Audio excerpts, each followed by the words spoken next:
Hello, my crafty friend, and thank you so much for tuning in to today's Craft With Me video.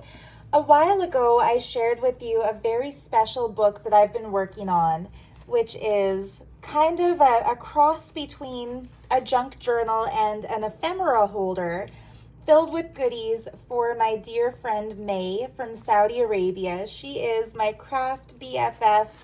I love her so much. She sends me the coolest, most beautiful things that she makes, and it's always an inspiring day when there's a May Day. So anyhow, she has spoiled me with the most gorgeous coffee dyed papers that she makes and special things that you can only find in Saudi Arabia.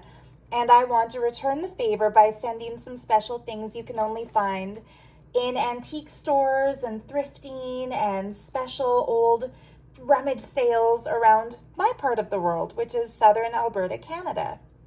And so anyway, I've made the cover entirely out of luscious embroidered and beaded and sequined vintage fabrics that were gifted to me by the lovely Tanya, whose channel is called My Jewelry Addiction.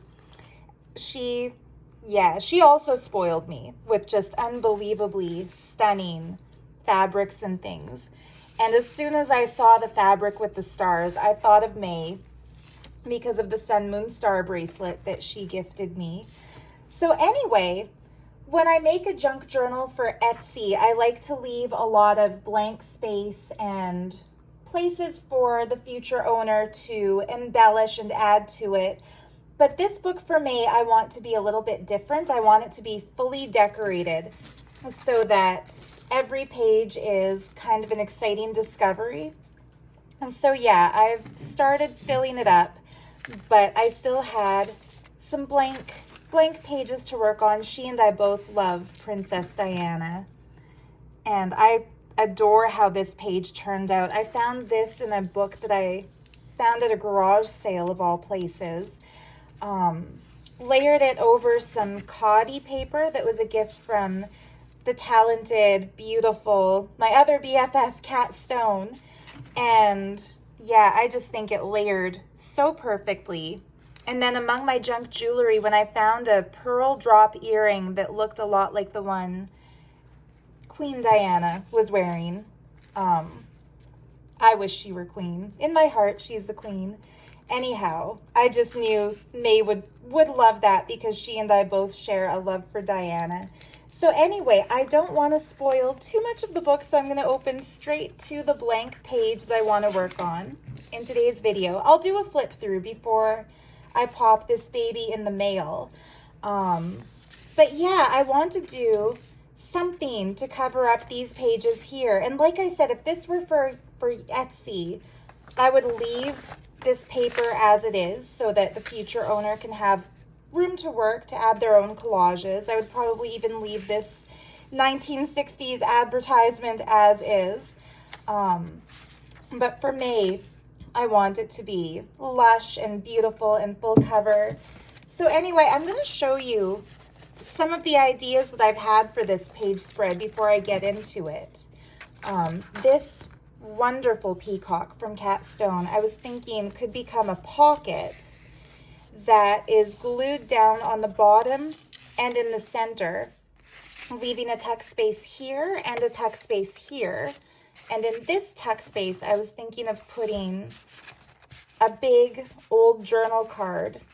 Not an old journal card. This was actually a greeting card that I found at a dollar store with just, you got to look in the dollar store sometimes. They have neat little one-offs. But just because the colors go so perfectly with the peacock, I was thinking this could sit, of course on camera I struggle. I figured this could sit perfectly in that pocket. And then to cover up that advertisement, I found a page from a vintage Dutch book that I thought could sit really nicely. And I also have this piece of wallpaper sample from Sears catalog from 1928, so it's almost antique, and it's called Maytime. The only thing is I don't want to glue it down because if I glue it down, then May's name gets lost on the other side. So I'm going to set that aside for elsewhere in the book. It'll get tucked in as an extra. And I also have this adorable little piece from an illustrated kids book that I found. Do you struggle the way I struggle when you're using original ephemera rather than printables? Do you struggle to decide which side to glue down? Because of course we'll lose the image of the kids climbing into this fountain if we glue down this little image of kids out with their basket and the bunnies. Anyway, I have decided to use this image, but again, later. And because, oh, cat hair. Cat hair is on everything in my house. 3 cats, I brush them every day and they still shed like crazy. But anyway, this is a piece of coffee-dyed cardstock that I made that I'd like to put in there somewhere. And then as I was getting all of this planned out in my head, I went through my stash of old book pages that I've saved and found this that is just so quirky and cute and fun. Little cute kitty sleeping, beautiful night owl. But that got my head spinning again with other possibilities for this spread. So what I'm going to do first and foremost, I think, is glue this page down so that it's covering that old advertisement. Ooh. Yeah, I'll do it this way instead. The ship sailing. Will that get covered up, though, if I do this? Not too much. Anyway, I'll glue it down this way so that we get that scene. I'm just stepping away from the camera for a moment to grab a glue stick.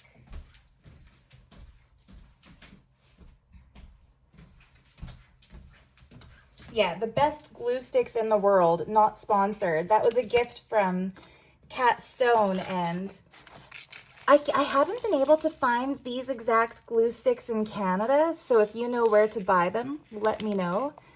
But it's a really strong adhesive glue, and I'm going to try to get over the edge just a little bit so that the page is more solidly anchored in, since that old 1960s book page was not quite so strong. So yeah, the old me, the me who used to try to keep all my art things pristine, would have trimmed that to size and tried to trim away the rough edges. But since getting into junk journaling, I've learned that rough edges and things that are trimmed not so perfectly tend to look even better than things that are too perfectionistic. I'm going to save this idea for later in the book and go with something totally spontaneous that I've thought of just now, which is, oh yeah, oh, that'll be better. I'm going to fussy cut around this bird and flower image and glue that down here.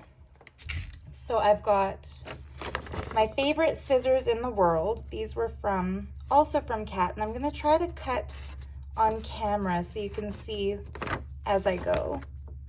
Not that any of you don't know what it looks like to cut something out. I'm sure if you're watching this video, you've done plenty of fussy cutting in your day. But yeah, so today I'm doing a craft with me video instead of a junk journal flip through video because I've spent the last couple of weeks, the last week since my last flip through, working predominantly on my other art, which is abstract drawing. I go through phases where sometimes I draw every single day, and then other times I draw maybe once every few months. But for me, abstract art, believe it or not, is my first love when it comes to creativity. The junk journaling came much later.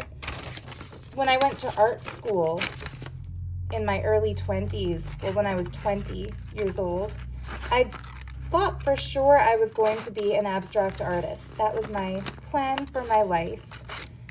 And one of the girls in my printmaking class had the coolest sketchbook I've ever seen. So in art school, at least at Emily Carr, where I went to art school, in all of our studio courses, it was mandatory that we have a sketchbook where we would plan our projects and show our work. And that way, everything that we handed in had to have a trail, like to show the process, our thinking process of how we got to it. And as a spontaneous creator, I really struggled with that. Point in place, I was going to do in this video a pocket out of this beautiful peacock from Cat Stone to hold this thing, and instead I've completely derailed my own plan, and I'm going with something totally different. I didn't even check the other side of this page to know that there was a ship on it.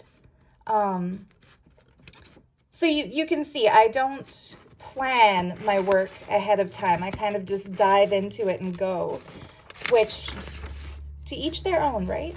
It's a lot. Are you like that? Maybe let me know in a comment how do you get your creative stuff done. But anyway, so I've always been a very spontaneous creator. And so I really struggled at school when they wanted us to show our work. So a lot of the times what I would do is make my art project, and then afterwards I would backtrack and go into my sketchbook and draw out the steps that I followed after the fact. So it would look like I had planned my process, but in reality it was more like I had recapped my process. So I was always very impressed and inspired by the students who diligently planned and who used their sketchbooks the way they were supposed to, and you know, quote unquote supposed to. There were a lot of things I didn't like about art school that I think are typical of any academic setting where, you know, you go in really enthusiastic and maybe naive in thinking of what you think art is, and then once you're there you find out it's something totally different. For example, I had an abstract art teacher who, and I know I've shared this in previous videos because she single-handedly made my decision to not go back to Emily Carr for a third year. She ripped apart one of my paintings in a critique and told me that art is meant to be confrontational to the viewer, and that if there's nothing jarring and disturbing, then what's the point of making it? What are you even saying? And to me, there's enough things in this world. The evening news is jarring and disturbing. World politics is jarring and disturbing. War is jarring and disturbing. Art is supposed to be, to me, an escape from that. A safe haven, a sanctuary, somewhere where we feel beauty can express unhindered, and where, yeah, the touch of the artist should help a person feel elevated. But this teacher told me, note, the trend in art right now is for shock value. So, you know, there were things like one girl shaved her head and painted her painting in period blood. She got top marks. Some students did paintings of decomposing bodies. They got top marks. I tried to make beautiful things, and I was told there's no market for that, which is really unfortunate. And I sometimes wonder, you know, how my life might have been different if I had stuck it out and continued at art school, making my beautiful things regardless of what I was told they should be or shouldn't be.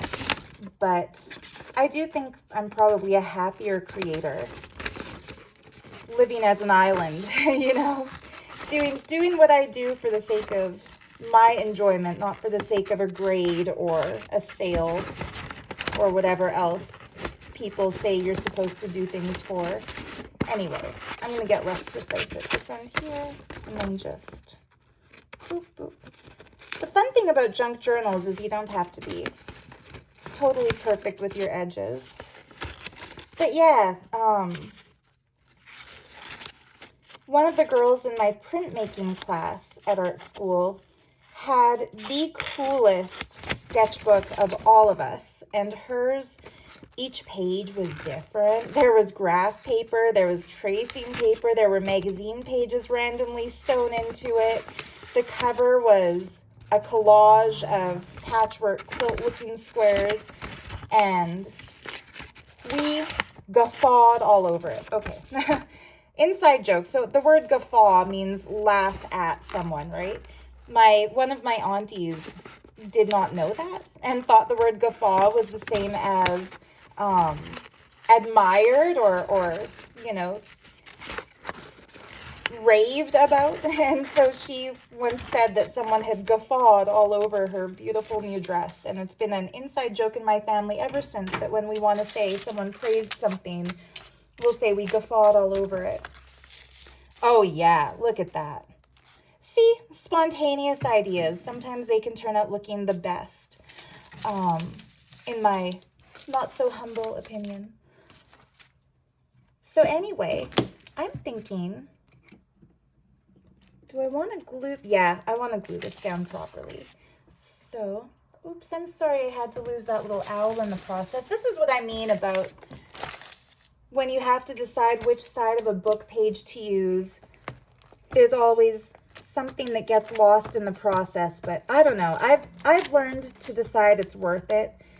I used to be one of those crafters who would hoard my favorite papers, my favorite paints, my favorite supplies, my favorite fabrics. And then one day I was looking at my messy pile of materials, and I came to the conclusion, the stuff with pretty things on both sides, it will look nicer if I just make something out of one of the sides than if I just leave it forever in a pile. And since then, I've challenged myself to use my favorite things instead of hoarding them. So case in point, this little birdie. But yeah, so I was marveling, that's the proper word, not guffawing. I was marveling at this girl's sketchbook and the way she worked with the materials to make them into something more than what they were. Like, there's nothing inherently magical or mystical about a magazine page or graph paper, but when you see them bound into a book where each page is a different thickness and a different texture and a different color, it really becomes something so special. And so she let me look through her sketchbook one day before class started, and when I asked her where she bought it, and she was pretty humble, and she said, "This? Are you like, my mom made it. It's just a junk journal." And that would have been in the year 2005, so I don't think YouTube even existed yet, or if it did, I didn't know about it yet. I had never heard of a junk journal before, and it was one of those moments in my life that I sometimes think back to as pivotal. It could have been pivotal, but it was before it was meant to be a part of my life, because I thought, you know, I don't want to learn stone lithography that I'm never going to use in my life outside of school. I want to learn how to make a junk journal. Like, teach me how to make a really cool sketchbook like that one. And that would have made me so happy. So I had to wait a few years, but I finally got to learn how to do the thing I wanted to do in art school. Yeah, I think that looks really cool. So now I'm thinking I'll find another page to do that other collage. Sorry, I wasn't going to flip through the whole thing and spoil all the surprises. Here we go. What if it goes like this instead? And that way it's not fully covering up the flower forum page. And here's where this can go. Yes. I am stepping away from the camera one more time. How rude, to get my little corner punch.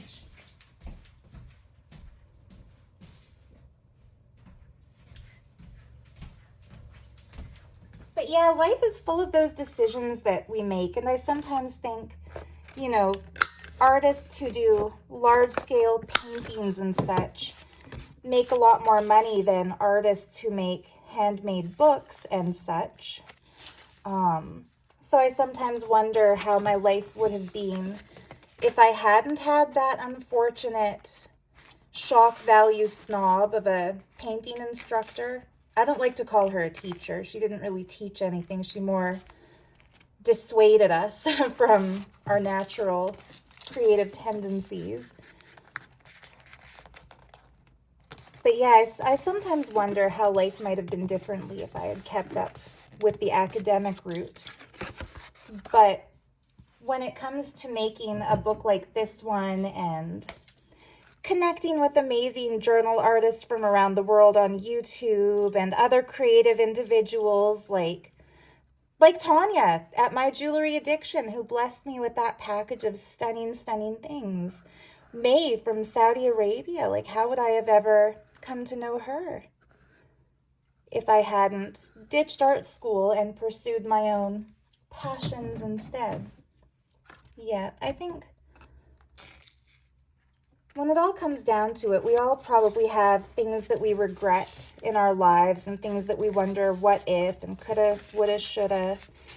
But as long as we're making, well, I shouldn't say as long as we're making something. I'm sure there are people who are totally, completely fulfilled in life who never make anything. But for me personally, as long as I'm making something every day, I feel like the day was put to good use. And so, yeah, I've been drawing. That's where I was going with this, isn't it? I've spent more time in the last couple of weeks drawing my abstract drawings than working on journals, which is why I didn't have a flip through ready to share this time around. I have an idea. What if this goes here? Little cute bunnies. There we go. Then I don't have to cut off the kids at their fountain. And clearly an owner of this book was from the 1920s. I found it at a local antique shop. A kid somewhere over the years like scribbled over all the illustrations in pencil. So I might take an eraser and try to salvage that before I ship this. You'll see when I do the final flip through of the book whether or not the pencil lines get erased. But there we go. I think that looks pretty cool. And then for this thing, oh yeah, that's going to sit really nicely. It's going to stick over a little bit, but there's other pages that stick out further, so that's okay. We want it to be snug and safe in there. I've got some fabric that I'd like to use. This is a remnant of fabric that May gave me, actually. And I think I'm going to cut off the colored part and just use the blue so that it matches the blue on this cool card. Will it tear? It will not. If I do it like that. There we go. So I'm thinking this is going to be the tag that sticks out, but because I'm a maximalist, I'm going to do layers of fabrics instead of just one fabric. So that, and this one. Does that look good? No, maybe I want this one on the bottom. There we go. Yeah, and the little hole got torn, so I'm going to do it. Line these all up and staple them.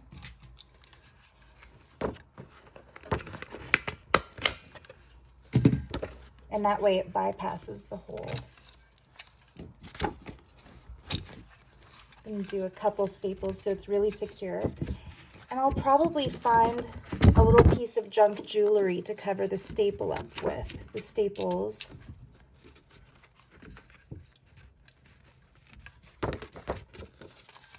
Everything's easier off camera. Do you find that if you do craft along videos too? There we go. Yeah, that'll look really good with a little piece of junk jewelry to cover the staple. So for this, I'm going to share with May some of my all-time favorite washi tapes and turn this into like a giant washi tape sample card. And I want to start with this Under the Sea beautiful, beautiful blue washi tape because her favorite color and mine is turquoise. And so if that sticks out a little bit, it'll be the perfect, beautiful tape to have sticking out.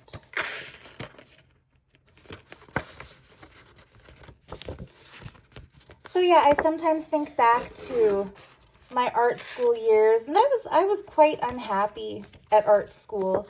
I had some good teachers. I wound up really surprising myself by loving the academic classes and not enjoying the studio classes, which is the opposite of how I thought my education was going to go. I had assumed going in that the academic classes, you know, English, art history, sociology, I had thought those classes were going to be a drag, and that, you know, they're just things that we have to learn to be allowed to do the painting and the sculpture and the studio stuff. But what I hadn't banked on was that in the studio classes, you don't get to just make what you want. You have assignments that are informed by the teacher's biases and preferences and prejudices, and in that sense, you're not really an artist. You are, yeah, a worker bee.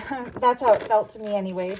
A worker bee working away at somebody else's idea of what art should be. You know, there was one really unfortunate, I shouldn't say that teacher single-handedly made my decision not to go back for the second year. She contributed greatly to my decision not to go back for the second year. What really made the decision, what first made me start thinking, hey, I don't think I want to spend thousands of dollars in tuition every year to be at this place anymore, was that one day I was in line for lunch at the school cafeteria. And ahead of me in line was the president of the school and actually that same teacher. So yeah, it was her. It was completely her. But they were talking about students and who they had problems with. And I think it was really deliberate, the conversation they were having. I think it was for the benefit or the anti-benefit of all the kids in line who could hear them. Because she said that the worst kids, the worst students, I'll never forget the way she said it, as if, you know, they're all bad, but the worst ones. The worst students are the students who come to art school thinking they're already artists. And my inner, fuck you, pardon my language, but yeah, my inner response was that I wanted to say, fuck you. Like, we are artists. We wouldn't have had a portfolio, the required portfolio with however many projects to get accepted to the school if we weren't already artists. But yeah, she said the worst students are those who come to school thinking they're already artists and you can't teach them anything. And this was around the same time that she lectured me about making beautiful things when I should be making things with shock value. And the president of the school agreed with her heartily and said, it's true. If somebody thinks they're already an artist, then they're never going to evolve into making true art. And anyway, I guess I still carry a chip on my shoulder about that, don't I? Because I think the worst teachers are those who can't recognize the fact that their students are thinking, sentient, intelligent individuals who might have a different reason for producing art than they do.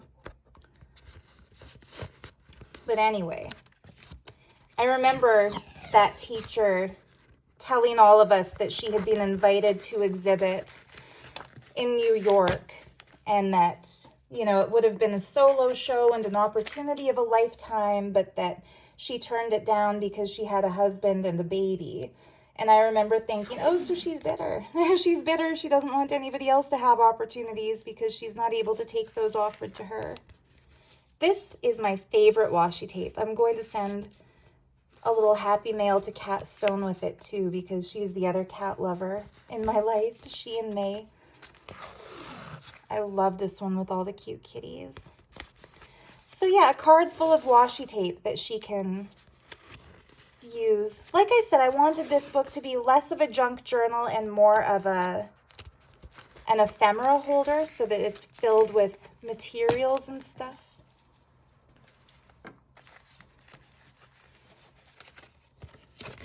But yeah, what I love about junk journals is that nobody would ever say the purpose of a junk journal is to be ugly and shocking and confronting to the viewer and to make you reconsider your ideas about life and everything. No, I think the purpose of a junk journal is to look cool. To look cool and to be full of pretty textures and beautiful, inspiring materials and interesting old stuff just for the sake of it, right? Art for art's sake. L'art pour l'art. Yeah, art for art. Yeah, what do you think? How did that turn out? I'm still obviously going to go in and add some other things on the sides. Whoops, I'm showing too much. Trying to keep it surprises, but it's hard to keep things surprises when you have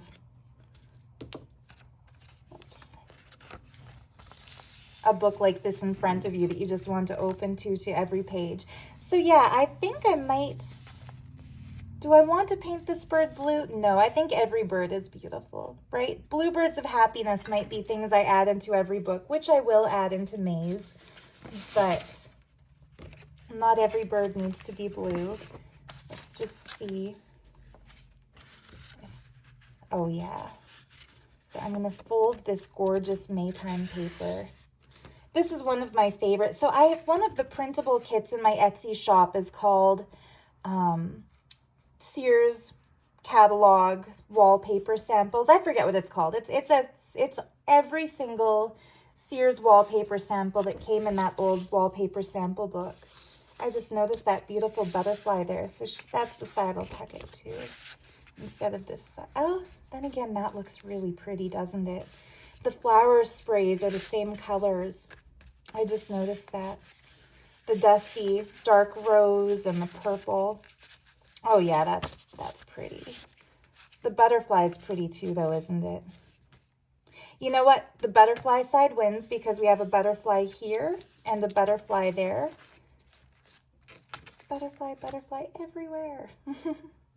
So yeah, I'm going to leave it like that, and I'm stepping away one more time to see if I have an earring or something close by that I can glue right there.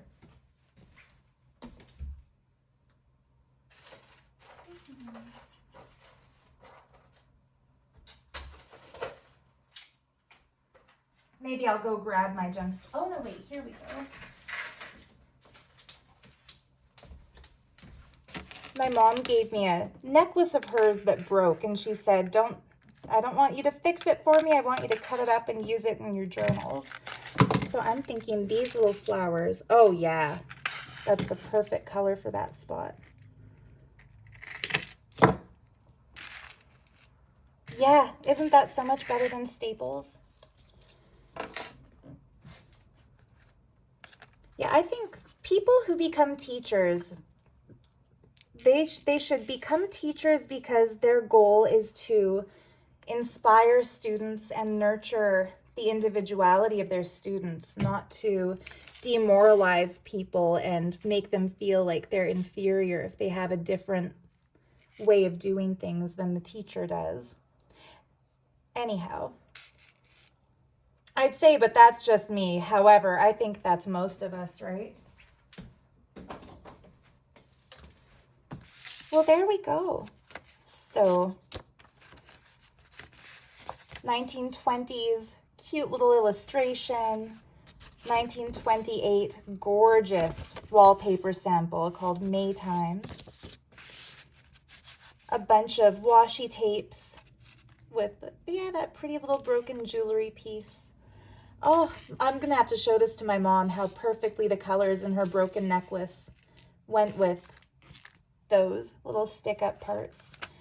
I hope you enjoyed this video. I don't mean it to be a downer about my terrible art school experience, but I meant to just share how the first junk journal I ever encountered in life was at art school, but not part of the syllabus, just something another student had.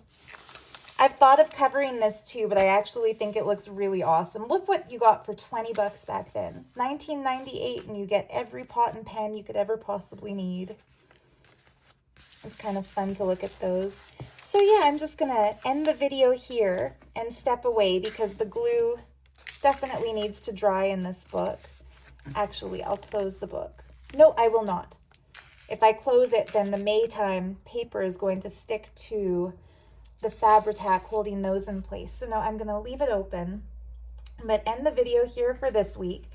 Next week, you will have a proper flip-through video again if you're the type who enjoys the flip-through videos best. I know I do. I don't usually watch the other artists who do craft-along videos because if I get 2 minutes into a craft with me video, I want to turn the video off and start crafting, which is kind of the point. So I hope this inspired some crafting.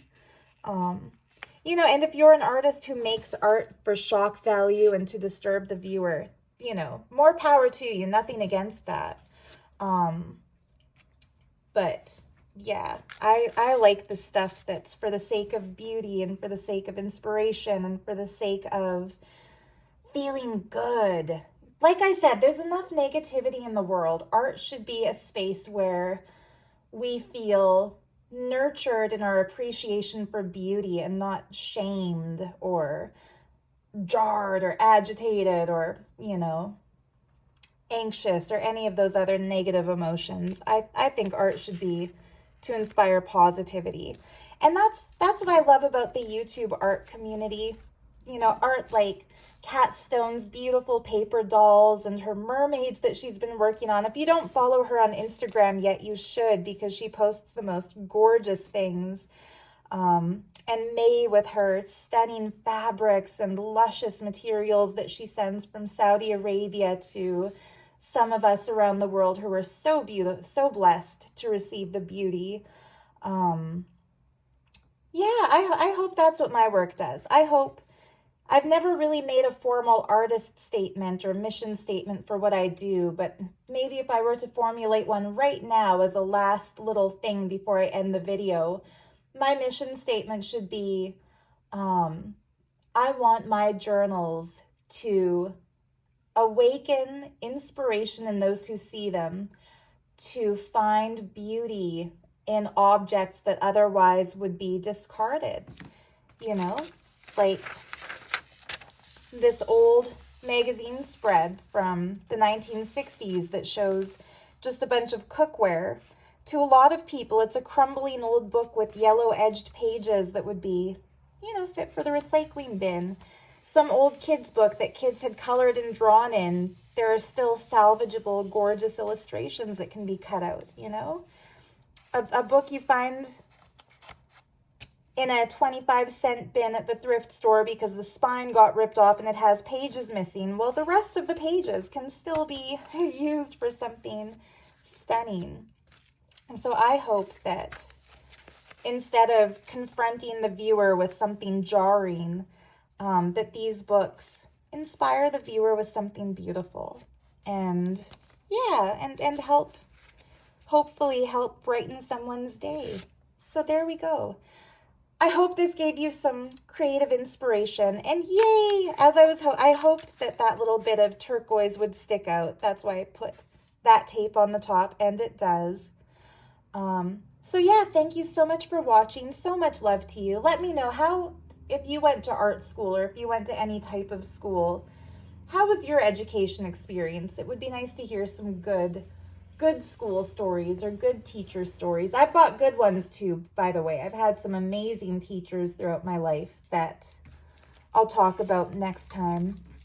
And let me know, what do you think of, instead of always doing the journal flip throughs, on my other YouTube channel, I used to do once in a while a draw with me video where I would draw abstract drawings. You know what?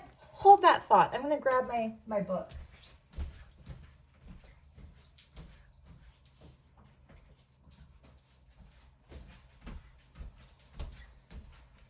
To show you what I mean when I say I do abstract drawings, I mean I do like detailed black and white. It almost feels like channeling sometimes when I sit down to draw them, because things wind up looking like mountainscapes and extraterrestrial craft and things like that. This is the kind of drawing I like to do. It was very popular among other students at art school and very unpopular among most of the teachers, although a couple of them got kind of into it. But yeah, I might start doing my draw with me videos again, where I sit down with the camera, my pen, my paper, and the way I crafted and babbled about life, I sometimes like to just draw and talk about life. So yeah, if you'd be interested in those kinds of videos, let me know, and maybe I'll, one of these weeks, make my Saturday video a drawing video instead of just the crafting all the time. But yeah, thank you so much for watching. I hope the video brought you some joy. I hope that you are enjoying your summer or winter, to my Australian friends. But yeah, this book you can expect to see a full flip through sometime soon. That's dry enough to close it now. And yeah, hopefully this will be in the beautiful hands of my dear, dear friend May very soon. I've been spending so much time on this one book, but that's kind of how it goes, isn't it? Thank you for watching. Much love to you. See you next time.